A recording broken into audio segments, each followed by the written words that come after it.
నమస్తే ABC news కి స్వాగతం. ముందుగా బులెటిన్ లో హెడ్లైన్స్.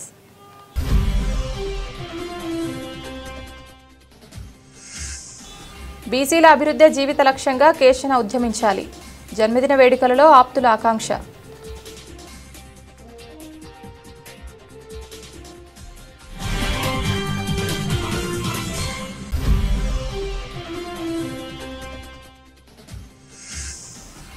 జంతు హింస నివారణ చట్టాల అమలులో అలసత్వం ఉండరాదు.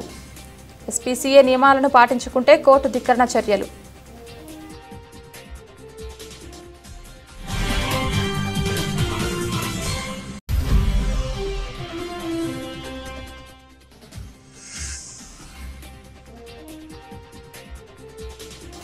స్థానిక సంస్థల ఎన్నికలకు సంసిద్ధులు కావాలి. జిల్లా కాంగ్రెస్ అధ్యక్షులు టీకే విశ్వేశ్వరరెడ్డి వెల్లడి.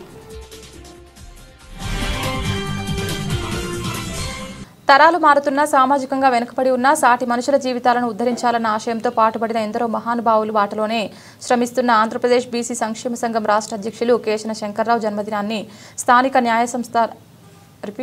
స్థానిక న్యాయస్థానాల సముదాయాల వద్ద గల దుర్గాదేవి ఆలయం వద్ద వేడుకగా నిర్వహించారు. రాష్ట్ర బీసీ సంఘం రాష్ట్ర ఉపాధ్యక్షులు దొమ్మేటి సోమశంకర్ ఆధ్వర్యంలో నిర్వహింపబడిన ఈ జన్మదిన వేడుకల్లో ముఖ్య అతిథిగా హాజరైన ముచ్చకర్ల సత్యనారాయణ మాట్లాడుతూ కేశన శంకర్రావు మరింత ఆయురారోగ్యాలతో సిరి సంపదలతో ప్రజాశ్రేయస్సే ధ్యేయంగా విరసిల్లాలని ఆకాంక్షించారు. ఈ కార్యక్రమంలో వక్తలు సప్ప వెంకటరమణ, నరవ గోపాలకృష్ణ, మజ్జి అప్పారావు, బిల్డర్ చిన్న, బొమ్మదేవర శ్రీను, కేవీ సత్యనారాయణ మాట్లాడుతూ కేశన సేవా తత్పరతను కొనియాడారు. పిమ్మట స్థానిక గౌతమి జీవకారుణ్య సంఘం భవనానికి చేరుకుని అక్కడ గల అనాథ విద్యార్థులకు కేశన పేరున కేక్ కటింగ్ చేసి అందరికీ పుస్తకాలు, పెన్నులు, పండ్లు, స్వీట్లు పంచిపెట్టారు. ఈ కార్యక్రమంలో బక్కం సింహాచలం, మార్గని వసంతకుమార్, ఏవీపీ సత్యనారాయణ, జీవకారుణ్య సంఘం సిబ్బంది తదితరులు పాల్గొన్నారు.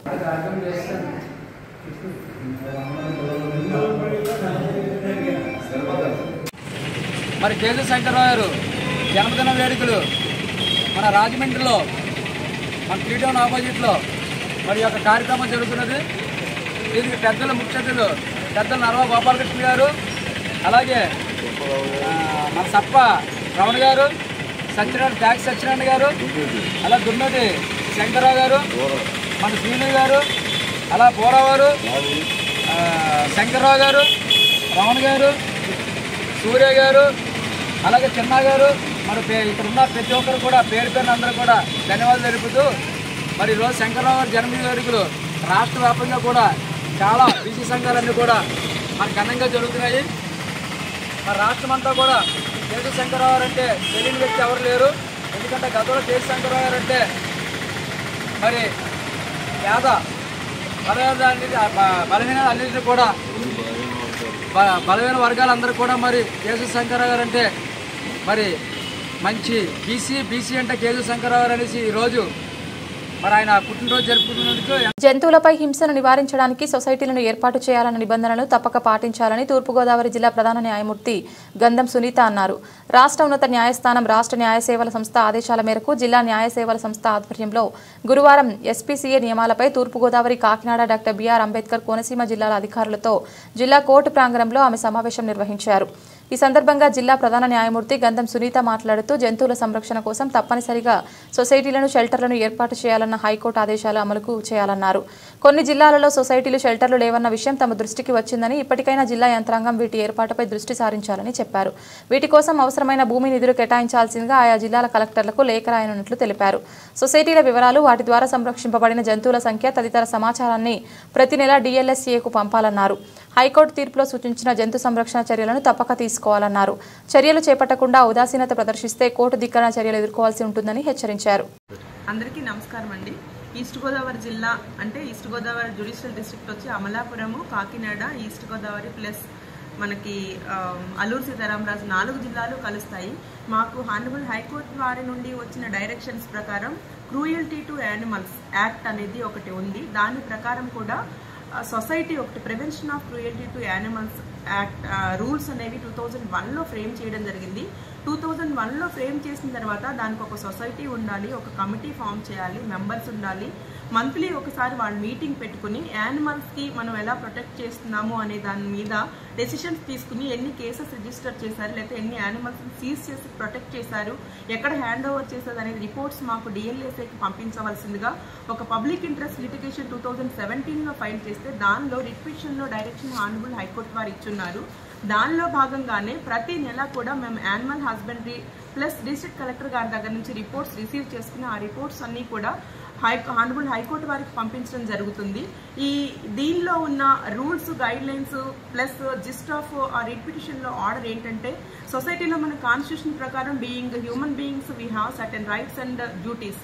అలాగే యానిమల్స్ కూడా వాళ్ళ లైఫ్స్ని కూడా ప్రొటెక్ట్ చేసి వాటిని సేఫ్ గార్డ్ చేయాల్సిన బాధ్యత మనకి కాన్స్టిట్యూషన్ ప్రకారము ఇచ్చున్నారు. బీయింగ్ పబ్లిక్ మనము ఎవరైతే ఈ రెస్పెక్టివ్ ఆర్గనైజేషన్స్లో ఉన్నారో వాళ్ళందరూ కూడా యానిమల్ హస్బెండరీ, పోలీస్ డిపార్ట్మెంట్, అలాగే ఎడ్యుకేషనల్ డిపార్ట్మెంట్స్ వాళ్ళు, రోడ్ ట్రాన్స్పోర్ట్ ఆఫీస్ వాళ్ళు, వీళ్ళందరూ కూడా బ్లాంకెట్ ఫార్మాలిటీ కింద వాళ్ళ డ్యూటీస్ చేస్తున్నామా అనేది కాకుండా ఈ క్రూయల్టీ టు యానిమల్స్ యాక్ట్ అనే దాన్ని స్ట్రిక్ట్గా ఇంప్లిమెంట్ చేయాలని చెప్పి ఆ యాక్ట్లో ఉన్న దాని ప్రకారం దీనికి వైలేషన్స్ అయితే గనక punishments, not only fines, punishments కూడా ఇంపోజ్ చేయడం అవుతుంది.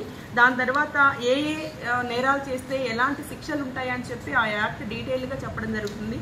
దానిలో భాగంగానే ఈరోజు హానరబుల్ హైకోర్టు వారి డైరెక్షన్ మేరకు ఈ డిఫరెంట్ ఆర్గనైజేషన్స్ డిపార్ట్మెంట్స్ వాళ్ళని పిలిపించి మీటింగ్ పెట్టించి వాటిలోని ప్రోగ్రెస్ ఏంటి, ఎలా జరుగుతుంది అనేది అసెస్ చేసుకోవడం జరిగింది. దీని ప్రకారం చూస్తే ఆ స్ట్రిక్ట్గా ఆ రిట్ ఆర్డర్ అనేది ఇంప్లిమెంట్ అవుతున్నట్లుగా అనిపించట్లేదు. ఇంకా డిస్ట్రిక్ట్స్ బైఫర్కేట్ అయిన తర్వాత ల్యాండ్స్ అలాట్ చేయడం అనేది కూడా పెండింగ్లో ఉన్నట్లుగా ఉంది. వాళ్ళు ఎక్స్ప్రెస్ చేసిన ప్రాబ్లమ్స్, ఇష్యూస్ ఏంటంటే land non availability of lands, 50 lakhs for each shelter allot చేసినప్పటికీ కూడా ల్యాండ్ లేకపోవడం మూలంగా షెల్టర్ కట్టట్లేదు. ఒక్కొక్క ప్రైవేటు ఆర్గనైజేషన్స్ గోశాలలు కానీ అట్లాంటి వాటికి ఇచ్చినప్పుడు వాళ్ళు ఈ యానిమల్స్ని తీసుకుని మళ్ళీ రీసైకిల్ చేసి వేరే వాళ్ళకి అమ్మేయడం కానీ, లేదంటే కనుక చట్టాన్ని ఉల్లంఘించే విధంగా వాటిని డిస్పోజ్ చేయడం కానీ. నవంబర్, డిసెంబర్ నెలల్లో స్థానిక సంస్థలకు ఎన్నికలు జరిగే అవకాశం ఉన్నందున ఈ మేరకు నగరంలోని 52 వార్డులకు అభ్యర్థులను ఎంపిక చేసేందుకు కమిటీలు ఏర్పాటు చేయనున్నట్లు జిల్లా కాంగ్రెస్ అధ్యక్షుడు టీకే విశ్వేశ్వరరెడ్డి చెప్పారు. గురువారం స్థానిక మున్సిపల్ కాలనీలోని జిల్లా కాంగ్రెస్ కమిటీ కార్యాలయంలో జరిగిన విలేకరుల సమావేశంలో ఆయన మాట్లాడారు.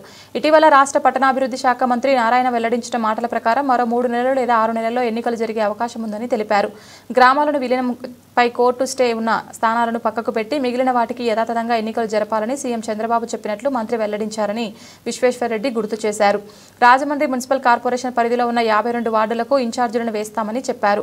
నగర కమిటీ అధ్యక్షులు అబ్దుల్లా షరీఫ్, కార్యదర్శి పట్నాల శ్రీనివాస్, జిల్లా ఉపాధ్యక్షులు దేవతా సుధాకర్లతో ఎన్నికల కమిటీ వేసి ఆ వివరాలు పీసీసీ అధ్యక్షురాలు వైఎస్ షర్మిలకు పంపి వారి సలహాలు సూచనలతో ఎన్నికల కమిటీ నియమిస్తామని చెప్పారు. వచ్చే సంవత్సరం ఫిబ్రవరి లోపుగా గ్రామ పంచాయతీ ఎన్నికలు జరిగే అవకాశం ఉందని తెలిపారు. నిన్న కాకమన్న మన పట్టణాభివృద్ధి శాఖ మంత్రులు నారాయణ గారు తాడేపల్లిగూడెంలో ఒక ప్రెస్ మీట్ పెట్టి ఆ ప్రెస్ మీట్లో ఏవైతే 22 మున్సిపాలిటీలు, కార్పొరేషన్లు 2 వీటికి కొన్ని కారణాల వల్ల కొంతమంది వ్యక్తులు కోర్టుకు వెళ్ళడం వల్ల ఎన్నికలు ఆగిపోయినాయి. నేను ఆ విషయాన్ని చంద్రబాబు నాయుడు గారితో మాట్లాడటం జరిగింది. చంద్రబాబు నాయుడు గారు చాలా క్లియరెన్స్ ఇవ్వడం జరిగింది. ఏంటంటే ఎవరైతే పంచాయతీలు ఆ మున్సిపాలిటీ కానీ కార్పొరేషన్లో కానీ కలవటానికి ఇష్టపడరో, కోర్టు నుంచి స్టే తెచ్చుకున్నారో వాళ్ళని పక్కన పెట్టి మిగతా వాటితోటి ఎన్నికలు జరిపించండి అని చెప్పి మరి ఆయన నారాయణ గారు తాడేపల్లిగూడెం ప్రెస్ మీట్లో చెప్పడం జరిగింది. దీనికి మాకు ఎక్కువ కాలం పట్టదు. ఎందుకంటే స్టే తెచ్చుకున్న గ్రామాలను తొలగించి ఎవరైతే ఇష్టపడి విలీనానికి అంగీకరిస్తారో ఆ గ్రామాలతో కలిపి ఒక జీవో ఇష్యూ చేసి ఒక 3 నెలల్లో ఎలక్షన్ పెడతామని చెప్పి ఆయన తాడేపల్లిగూడెం ప్రెస్ మీట్లో చెప్పారు. అంటే 3 నెలలు అంటే 3 నెలలు అవదు, కనీసం నా ఉద్దేశంలో 6 నెలలు పడుతుంది. బహుశా నవంబరు, డిసెంబర్ నాటికి మున్సిపాలిటీలకి మిగిలిపోయిన కార్పొరేషన్లకే ఎన్నికలు జరిపే విధానం ఉంది. కాబట్టి మనం కాంగ్రెస్ పార్టీ నుంచి ఇప్పటి నుంచి కూడా మనం సన్నద్ధత వహించి దాన్ని ప్రిపేర్ అవ్వాలనే ఉద్దేశం ఒకటి, నెంబర్ 1. దానికి ఏంటంటే ఒక కమిటీని ఫారం చేసి ఆ కమిటీ ద్వారా 52 వార్డులకి కూడా ఎవరైతే ఇన్ఛార్జీలుగా కొంతమందిని డిసైడ్ చేసి వాళ్ళని ఎప్పటి నుంచి కూడా మన ఎలక్షన్కి రెడీ చేయాలనే ఉద్దేశం మొదటి పాయింట్. మరి ఎవరైతే ఇప్పుడు వార్డు ఇన్ఛార్జీలుగా మేము సెలెక్ట్ చేయాలనుకుంటున్నామో ఆ సెలక్షన్ చేయడానికి ఒక కమిటీగా ఇక్కడ రాజమండ్రిలో ముఖ్య నాయకులైనటువంటి మరి స్టేట్ సెక్రటరీగా వేయబోతున్నాం మన బెజవాడ రంగ. అలాగే city Rajahmundry city president Abdul Sharif, ఆయనకి యాక్సిడెంట్ అయిందండి, కాలు చేయి ఫ్రాక్చర్ అయింది, ఒక 3 వారాల్లో రన్నింగ్లో వస్తాడు ఆయన. అలాగే మన సెక్రటరీ పట్నాల శ్రీలు, అలాగే కాటం రవి ఎస్సీసీ తరఫు నుంచి కాటం రవి, అలాగే దేవత సుధాకర్, ఈ 5 కలిసి ఒక కమిటీగా ఫార్మేషన్ అయ్యి వీళ్ళ వార్డుల్లో పర్యటించి ఆ వార్డుల్లో మన కాంగ్రెస్ పార్టీ తరఫున ఎవరైతే బాగుంటారో కార్పొరేటర్గా పోటీ చేయడానికి అనేది వాళ్ళు క్యాండిడేట్స్ లిస్ట్ తయారు చేస్తారు. ఇక్కడ ఉన్న పెద్దలందరూ కలిసి ఆ లిస్ట్ ఓకే అనుకుంటే అది మేడం దగ్గర తీసుకెళ్లి దాన్ని అప్రూవల్ చేయడం జరుగుతుంది. ఆ కార్యక్రమాన్ని వాళ్ళు రేపటి నుంచే మొదలు పెట్టాలని చెప్పి 5 కూడా కోరడం జరుగుతుంది. ఇంకా రెండో రేషన్ డీలర్లకు కమిషన్ పెంచాలని రేషన్ డీలర్ల సంక్షేమ సంఘం రాష్ట్ర అధ్యక్షులు కోనపురెడ్డి ఎస్పీ రామారావు డిమాండ్ చేశారు. శనివారం రాజమండ్రి ప్రెస్ క్లబ్లో జరిగిన విలేకరుల సమావేశంలో ఆయన మాట్లాడుతూ రేషన్ డీలర్లకి ప్రజా పంపిణీ బాధ్యతని తిరిగి అప్పగించినందుకు ముఖ్యమంత్రికి పవన్ కళ్యాణ్, లోకేష్, నాదెండ్ల మనోహర్కు ధన్యవాదాలు తెలిపారు. వృద్ధులకు, దివ్యాంగులకు, అనారోగ్య బాధితులకు డోర్ డెలివరీ ప్రారంభించి ప్రజలకు ఎంతో మేలు చేశారని పేర్కొన్నారు. రాష్ట్ర వ్యాప్తంగా కార్డుదారులు గత 4.5 సంవత్సరాలుగా రేషన్ డీలర్లను మర్చిపోయే పరిస్థితి వచ్చిందని, తిరిగి మా డీలర్లకు ప్రజలకు మధ్య స్నేహభావం కొనసాగుతుందని అన్నారు. డోర్ డెలివరీ నిమిత్తం అదనపు 5 దినాలు పెంచడం జరిగిందని తెలిపారు. కానీ డోర్ డెలివరీ నిమిత్తం అయ్యే ఖర్చులు డీలర్లు భరించలేని పరిస్థితి వచ్చిందని ఆవేదన వ్యక్తం చేశారు. గత 4.5 సంవత్సరాల నుంచి MDU వాహనాల ద్వారా రేషన్ పంపిణీ జరిగింది. కూటమి ప్రభుత్వం వచ్చిన తర్వాత సంవత్సరం దాటిన తర్వాత జూన్ నెలలో మాకు తిరిగి డీలర్ల ద్వారా రేషన్ పంపిణీ చేయడానికి ప్రభుత్వం వారు ఉత్తర్వులు జారీ చేసి మా ద్వారా పంపిణీ మొదలుపెట్టారు. అలాగే అదే టైంలో మేము కూటమి ప్రభుత్వం ముఖ్యమంత్రి చంద్రబాబు నాయుడు గారికి, డిప్యూటీ సీఎం పవన్ కళ్యాణ్ గారికి, లోకేష్ గారికి, మా civil supply minister Nadendla Manohar గారికి ధన్యవాదాలు తెలుపుకుంటున్నాం. ముఖ్యంగా ప్రభుత్వం మాకు ఒక 65 సంవత్సరాలు దాటిన వాళ్ళందరికీ డోర్ డెలివరీ ఇమ్మని చెప్పేసి ఒక ఉత్తర్వులు జారీ చేసింది. మేము తూచా తప్పకుండా డోర్ డెలివరీ చేస్తున్నాం. కానీ దాంట్లో చిన్న సమస్య ఒకటి వస్తుంది. ఏంటంటే విలేజ్ల్లో అయితే పనికి హామీ ఇది ఉంది కదా, ఉపాధి హామీ పథకానికి వెళ్తున్నారు. ఇక్కడ టౌన్లో ఎక్కడికి వస్తుందంటే వీళ్ళు ఏదో షాపుల్లో పని చేసుకోవడానికి, వేరే చోట పని చేయడానికి వెళ్తున్నారు. అలా ప్రభుత్వం దృష్టికి మేము ఒక విషయం తీసుకెళ్దాం. హ్యాండిక్యాప్డ్, బెడ్ రీడింగు వాళ్ళకి, అలాంటి వాళ్ళకి కంపల్సరీ మేము డోర్ డెలివరీ చేస్తున్నాం. వీళ్ళకి కూడా చేయడానికి ఒకే ఇంటికి 2-3 సార్లు తిరగవలసి వస్తుంది. ఆ ప్రాబ్లం లేకుండా వాళ్ళకి ఏ VRO అథెంటికేషన్ ఇస్తే మేము పట్టుకెళ్ళి వాళ్ళకి ఇంటికాడ అప్పచెప్పడానికి మేము సిద్ధంగా ఉన్నామని ప్రభుత్వం దృష్టికి కూడా తీసుకొస్తున్నాం. విషయం ఏంటంటే గత మాకు ఇప్పుడు క్వింటాల్కి 100 రూపాయలు చొప్పున కమిషన్ ఉంటాయి. అంటే మనకి రూపాయి కమిషన్. అది మాకు 3 రూపాయలు ఇప్పించమని మన కమిషనర్ గారికి, మినిస్టర్ గారికి, సీఎం గారికి అందరికీ కూడా చెప్పడం జరిగింది. అలాగే మన విజయవాడ వరదలు వచ్చినప్పుడు మా రాష్ట్రంలో ఉన్న అన్ని సంఘాలు ఏకతాటి మీద సీఎం గారిని కలిసి 3 కోట్ల విరాళం కూడా ఇవ్వడం జరిగింది. పెంచకపోతే ఇప్పుడు ప్రస్తుతం మాకు 5 రోజులు 15 రోజులు అమ్మకం, మళ్ళీ అదనంగా ఈ అబౌవ్ 65 ఇయర్స్ ఉన్న వాళ్ళకి డెలివరీ చేయాలంటే 5 డేస్, అంటే 20 డేస్. ఈ 5 డేస్ ఒక 5,000కి 6,000కి ఎవరో ఒకరు వస్తున్నారు. ఈ 5 డేస్ మళ్ళీ ఎక్స్ట్రా మనం వర్క్ చేయించుకోవాలంటే అదనంగా డబ్బులు అడుగుతున్నారు. కాబట్టి అదనంగా డబ్బులు అడగాలంటే వచ్చి కమిషను, రెంట్ కట్టుకోవడానికి, మన దగ్గర హెల్పర్ ఉన్న వాడికి ఇవన్నీ మన అమాలీ ఖర్చులు ఇవన్నీ ఇవ్వగా గోకవరం సొసైటీ చైర్మన్ గా గోకవరం గ్రామానికి చెందిన గాజింగం సత్యబాబు, సభ్యులుగా కొత్తలవీర అప్పారావు, వాకాడ కాటమస్వామి ప్రమాణ స్వీకారం గురువారం సూర్య ఫంక్షన్ హాల్లో అంగరంగ వైభవంగా జరిగింది. ఈ కార్యక్రమానికి జగ్గంపేట శాసనసభ్యులు, తిరుమల తిరుపతి దేవస్థానం పాలక మండలి సభ్యులు జ్యోతుల నెహ్రూ ముఖ్య అతిథిగా హాజరయ్యారు. ముందుగా చైర్మన్ సత్యబాబు ఇంటి వద్ద నుండి వందలాది బైక్లతో, మంగళ వాయిద్యాలతో, భారీ బాణాసంచా కాల్పులతో గోకవరం మండలంలోని కూటమి నాయకులందరూ భారీ ఊరేగింపుగా MLA Jyothula Nehru, chairman Gajingam Satyababu open top జీపుపై ప్రజలకు అభివాదం అభివాదం చేస్తూ గోకవరం సొసైటీ వద్దకు చేరుకున్నారు. అక్కడ పదవి బాధ్యతలు చేపట్టిన తర్వాత సూర్య ఫంక్షన్ హాల్లో ప్రమాణ స్వీకార మహోత్సవం జరిగింది.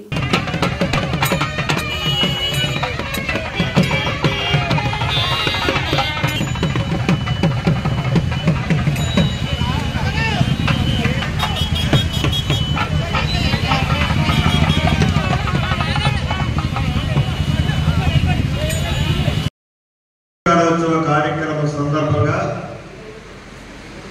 వేదికను అలంకరించినటువంటి అతిరథ మహారథులందరికీ ప్రత్యేకంగా ఇవాళ పాలక సభ్యులు పాలక మండలి సత్యబాబు గారు, మన వీరప్పారావు గారు,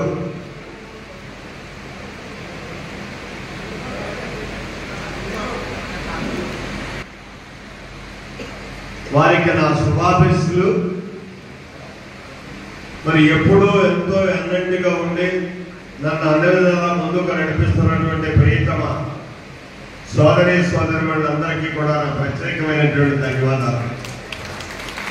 పత్రికా సోదరులకి, మీడియా సోదరులకి ప్రత్యేక ధన్యవాదాలు. సహకార వ్యవస్థ అన్నదే ఇది చాలా రైతాంగానికి అవసరమైనటువంటి వ్యవస్థ. ఎందుకంటే మనకి రైతును నమ్మి అప్పివ్వాలి అంటే కమర్షియల్ బ్యాంక్స్ ఇటీవల కాలంలో కొంత మార్పు వచ్చింది తప్పించి గతంలో అయితే అసలు రైతుకు అప్పే ఇచ్చేవారు కాదు కమర్షియల్ బ్యాంక్స్ అయ్యి కూడా. పేరుకు వ్యవసాయ శాఖ అని చెప్పి అందులో ఒక బ్రాంచ్ ఉన్నా రైతు అక్కడికి వెళ్తే మాత్రం అప్పించుకునేటువంటి పరిస్థితి ఉండేది కాదు.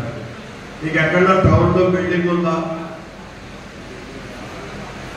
అని అడిగేవారు తప్పించి దాన్ని తాకట్టు మనకి వ్యవసాయానికి అప్పిస్తారు.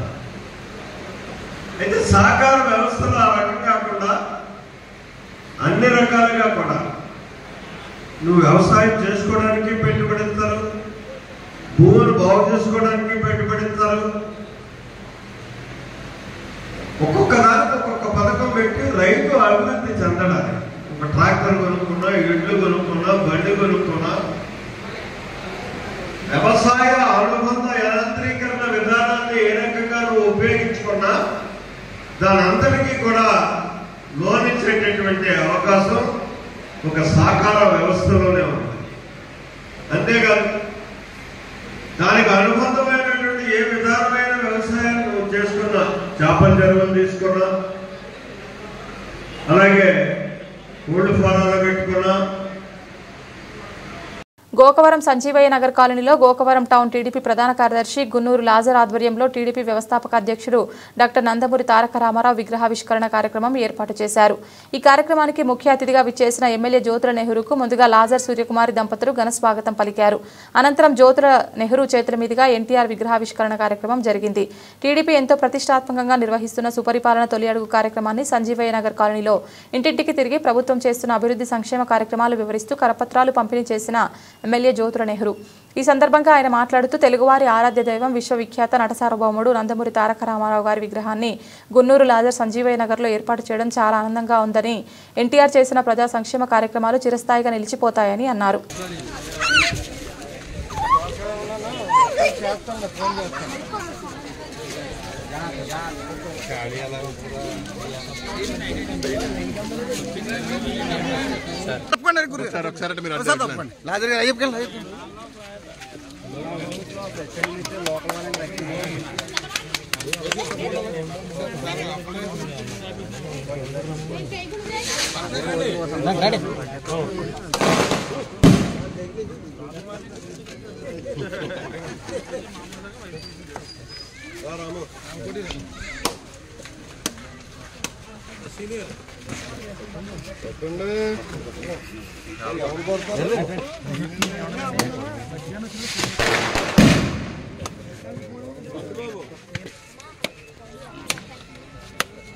కొద్దిగా వెనక్కుండాలి, ఎమ్మెల్యేలు పడాలి. కొద్దిగా వెనక జరగండి, మీరు ఇంకా కొద్దిగా వెనకాలండి. చేయి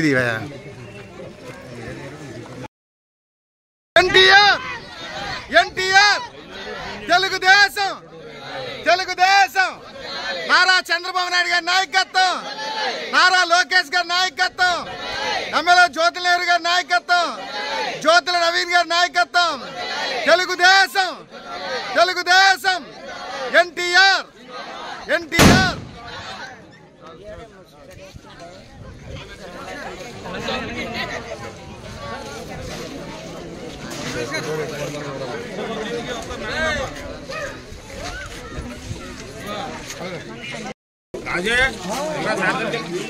సుపరిపాలన తొలి అడుగు అండి.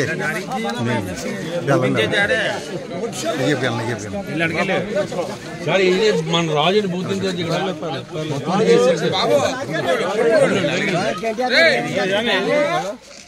ఆనందం ఖాళీ ఏరే బూత్ ఇన్ఛార్జ్ అందరూ పట్టేసుకున్నాక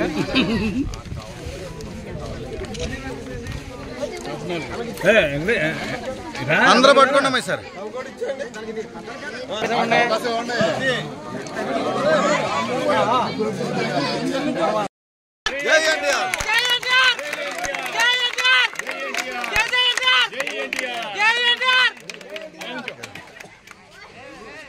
ఇంకా ఎదురుకొచ్చి ఒకసారి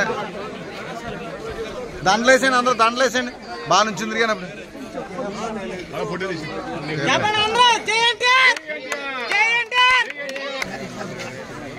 ఒకసారి అందరి నుంచి మళ్ళా. ప్రభుత్వ నిర్లక్ష్యం వలన కాలువలో నీరు లేక రైతులు వేదనకు అంతు లేకుండా ఉందని అనపర్తి మాజీ ఎమ్మెల్యే డాక్టర్ సత్తి సూర్యనారాయణ రెడ్డి అన్నారు. అనపర్తి నియోజకవర్గం పెద్దపూడి మండలం కాయకబోలు గ్రామ పరిధిలో సాగునీరు అందక ఎండిపోయిన పంట పొలాలను మాజీ ఎమ్మెల్యే డాక్టర్ సూర్యనారాయణ రెడ్డి పరిశీలించారు. ఈ సందర్భంగా ఆయన మాట్లాడుతూ రైతులు తీవ్రమైన నీటి ఎద్దడితో తీవ్రంగా నష్టపోతున్నారని, కాలువల ద్వారా సాగునీరు అందకపోవడంతో పెట్టుబడులు పెడుతున్నప్పటికీ ఎటువంటి లాభం లేకుండా పోతుందన్న ఆవేదన రైతులలో నెలకొందని మాజీ ఎమ్మెల్యే డాక్టర్ సూర్యనారాయణ రెడ్డి అన్నారు. ఈ సందర్భంగా రైతు మాట్లాడుతూ వరి నాట్లు వేసే సమయంలో మీరు లేకపోతే రాబోయే రోజుల్లో ఎలా ఉంటాయో భయంగా ఉందని తన బాధను వ్యక్తం చేశారు. ఈ పరిస్థితిని దృష్టిలో ఉంచుకొని స్థానిక శాసనసభ్యులు మరియు సంబంధిత అధికారులు తక్షణమే స్పందించి కాలువల ద్వారా నీటి సరఫరాను పునరుద్ధరించాలని అనపర్తి శాసనవర్గ మాజీ శాసనసభ్యులు డాక్టర్ సత్తి సూర్యనారాయణ రెడ్డి డిమాండ్ చేశారు.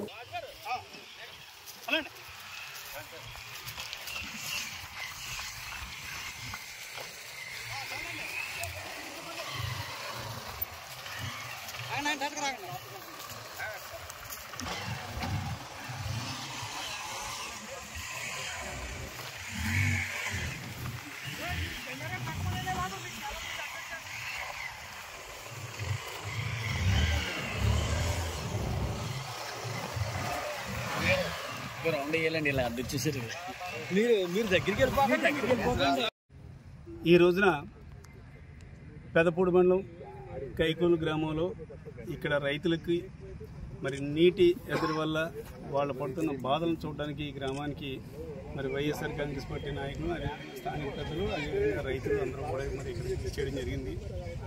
ఇక్కడ భూములు ఏ రకంగా వీడివారిపోయినాయో, బేట్లు ఏ రకంగా ఉన్నాయో అన్నది ఈ వీడియోలు చూస్తేనే మీకు తెలుస్తుంది. ఊడ్పులు ఊడ్చిన చేలో మరి మోటార్ సైకిల్ మీద ఫ్రీగా తిరిగేస్తున్నామంటే చేను ఏ రకంగా ఎండిపోయింది అన్నది చూడండి. గతంలో ఎప్పుడు ఈ పరిస్థితి లేదు. తొలకర్లో ఈ గ్రామ చరిత్రలో ఎప్పుడూ లేదు. ఇప్పుడే ఎలా ఉందంటే దాళవాలో ఎలా ఉంటుందా అన్నది కూడా రైతులందరూ కూడా బాధపడిపోతున్నారు, వాళ్ళు ఆందోళన చెందుతున్నారు. ఈ రకంగా మరి నెరలు తీసిందంటే మరి వాళ్ళు పెట్టిన పెట్టుబడి అంతా కూడా వృధా అయిపోతుంది.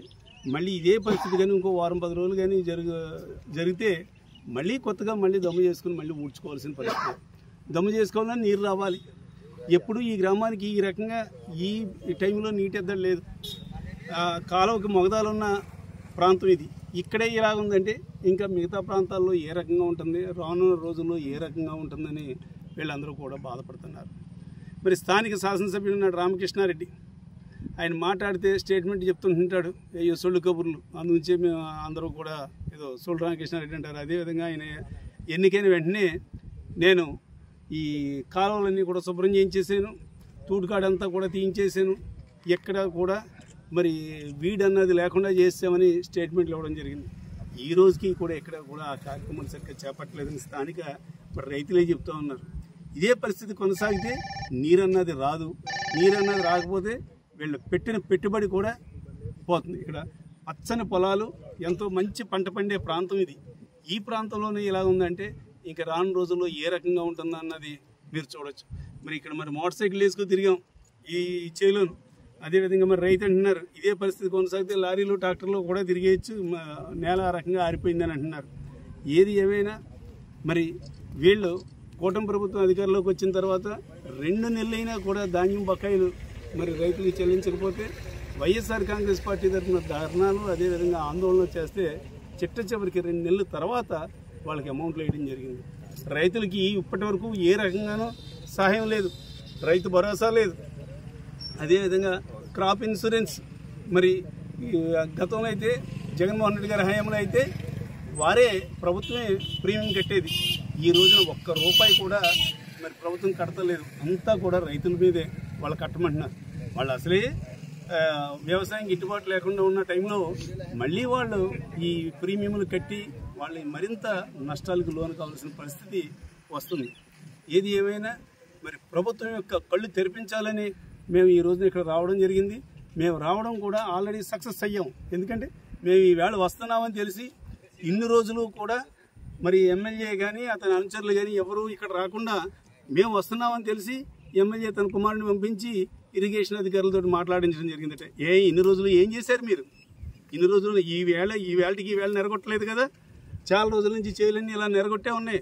కనీసం ఇక్కడ రైతులను పరామర్శించాలి కానీ, రైతులకు న్యాయం చేయాలి కానీ, వీళ్ళ సమస్య తీర్చాలని కానీ ఎందుకు ప్రయత్నం చేయలేదు? కేవలం వైఎస్ఆర్ వాళ్ళు ఈవేళ వస్తున్నారు, ఏదో రకంగా ప్రజలను మభ్యపెట్టాలి రైతులను ఉద్దేశంతో ఈవేళ రావడం జరిగింది. ఏది ఏమైనా మీ కళ్ళు తెరిపించినందుకు మా ప్రయత్నం సక్సెస్ అయిందని మేము భావిస్తున్నాం.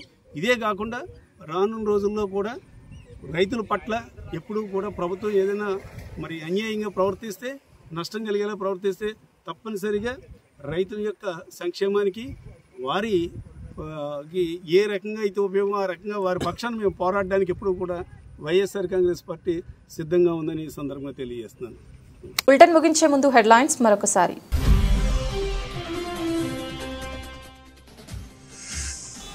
బీసీల అభివృద్ధి జీవిత లక్ష్యంగా కేశన ఉద్యమించాలి. జన్మదిన వేడుకలలో ఆప్తుల ఆకాంక్ష.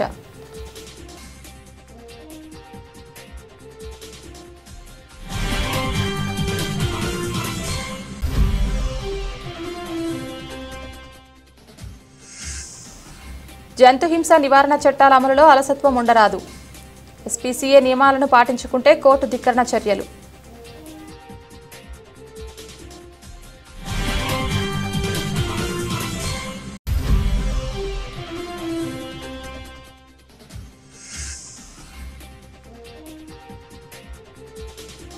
స్థానిక సంస్థల ఎన్నికలకు సంసిద్ధులు కావాలి. జిల్లా కాంగ్రెస్ అధ్యక్షులు టీకే విశ్వేశ్వరరెడ్డి వెల్లడి. ఇది ఇవాల్టి బులెటిన్. తిరిగి మరొక బులెటిన్లో మళ్ళీ కలుద్దాం. అంతవరకు సెలవు. నమస్కారం.